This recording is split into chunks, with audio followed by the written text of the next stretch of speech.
Welcome to the Explainer. Today, we're jumping straight into a really fascinating 15-second contrast between two huge soccer fans who are making very, very different choices with their savings this summer. We're going to break down the immediate rush of a quote-unquote once-in-a-lifetime experience, like the World Cup, versus the long-term, slow-burn power of compounding investment. It's honestly a wild look at what happens when the math we do with our hearts completely collides with the math on a spreadsheet. Let's get into it. So let's set the scene with our two guys, Danny and Wes. Danny is crammed into a stadium with 90,000 screaming strangers, just totally drenched in the live thrill of the World Cup. Wes, on the other hand, is chilling on his couch in his socks, watching the exact same match in total quiet. Now, to keep this entirely fair, Danny and Wes are identical on paper. Okay, same age, same city, they both make $55,000 a year, and they both have exactly $9,000 sitting in savings. And you know what? They both think they made the absolute smartest call. But when you compare the $9,000 Danny is spending today to the $9,000 Wes is investing, well, when you run those real numbers over the next 20 years, the gap between these two is literally going to make your stomach drop. Part 1. The Loud Trap. Unmasking the once-in-a-lifetime illusion.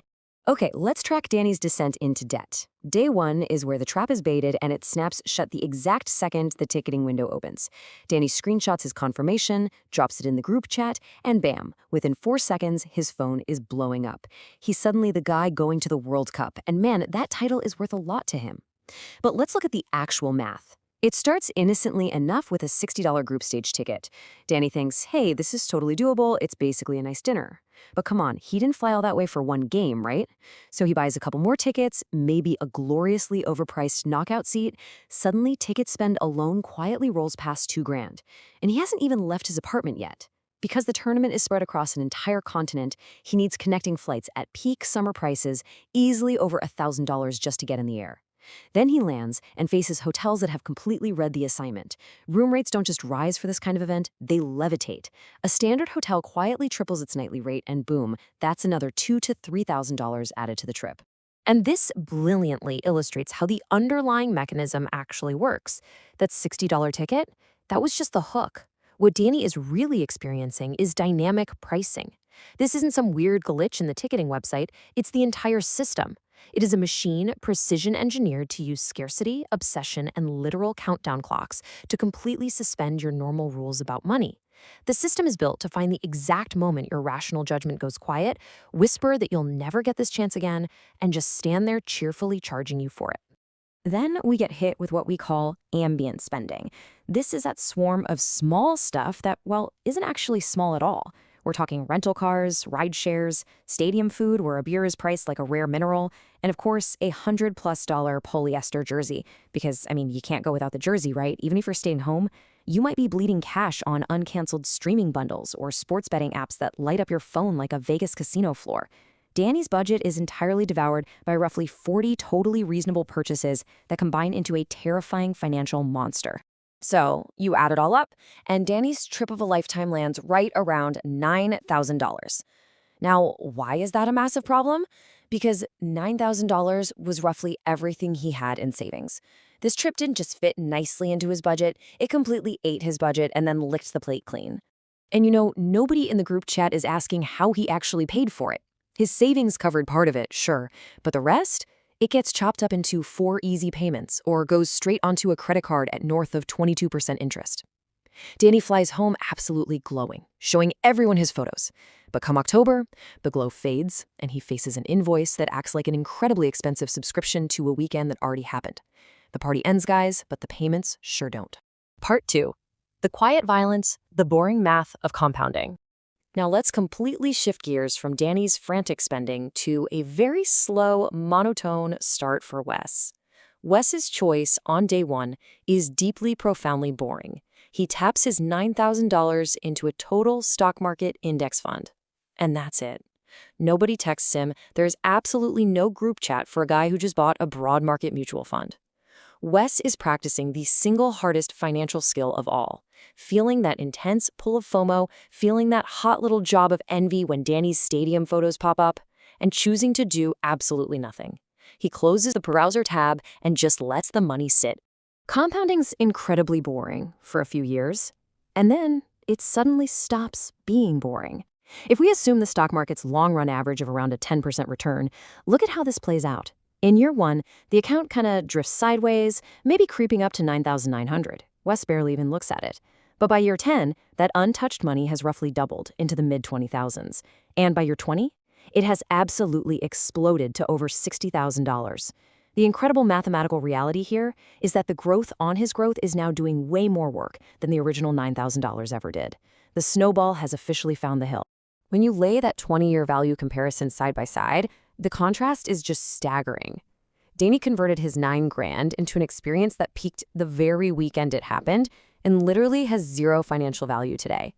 Wes converted that exact same $9,000 into $60,000. From the money one guy blew in a single month, another guy built a massive financial safety net. But here's the kicker. Nobody just does this once. The World Cup comes back every 4 years. If Danny and Wes repeat these exact behaviors every 4 years over a 20-year working life, Danny taking 5 massive budget-draining trips, and Wes steadily investing $9,000 5 times, the gap becomes unreal. Wes ends up with over $150,000. That is a completely paid-off car, a kid's college tuition, or a massive dent in a mortgage, and it's all hiding inside a deeply boring decision that felt like nothing at the time. Part 3. The invisible dividends. Why Danny isn't a fool. Now, we can't just crown Wes the undeniable winner here because honest math cuts both ways, and experiences pay their own unique kind of returns. Danny is not an idiot in this story. There is actually a mountain of stubborn scientific research comparing buying things versus buying experiences. Possessions, they fade into the background. They lose their shine, and you eventually just stop noticing them. Experiences do the exact opposite. They inflate in value. As time passes, your brain edits out the terrible sunburn, the agonizing flight delays, and that wildly overpriced stadium beer. What's left shining in your mind is that brilliant goal in the 89th minute and the random stranger who hugged you like family. They grow in your memory and pay emotional dividends for the rest of your life. And think about the pure context for a second. The 2026 World Cup is the first one on North American soil since 1994. It might literally be the only home World Cup of Danny's entire life. If Danny brings his 7-year-old son Leo to stand in that stadium, he just bought a core memory. Years from now, when Leo asks, "Dad, were you there?" Danny gets to smile and say, "Yeah, buddy, I was there." He bought a memory that pays an emotional dividend that absolutely no index fund on planet Earth can ever match. Part 4. The conscious choice, beating the countdown clock. So the takeaway here isn't that investing is inherently good and going to the World Cup is inherently bad.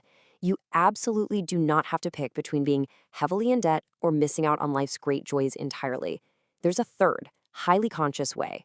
The real trap was never the tournament itself. The trap was letting a countdown clock do your thinking for you. The conscious fan gets almost everything Danny got and keeps most of what Wes kept. How? Simply by planning. You save cash intentionally for 2 years instead of frantically financing the trip in a single afternoon. You do the math, and you know your limits. Pick one group stage match and skip chasing the team across the continent. Skip the wildly expensive marquee final that costs more than the rest of the trip combined. Buy the one physical jersey for sure, but skip the ambient sports bets. If you do this, you return home with that priceless memory and absolutely zero invoice chasing you into next year. Ultimately, neither man is the fool, as long as you actually pause to check the price before that clock hits zero. Because that countdown clock on a ticketing website, it is never there for your benefit. It's there to stop you from asking what else that money could quietly become. Danny bought a genuinely great weekend, one no spreadsheet can ever take from him. Wes bought a decade of financial security, so when his kid asks if they can afford something they truly need, he can say yes. Both choices are incredibly real. Just pause, check the price, consciously choose your own reality, and make sure you're the one actually making the choice. Thanks so much for joining me on this explainer. Now go out there and decide. Will you buy the weekend or the decade?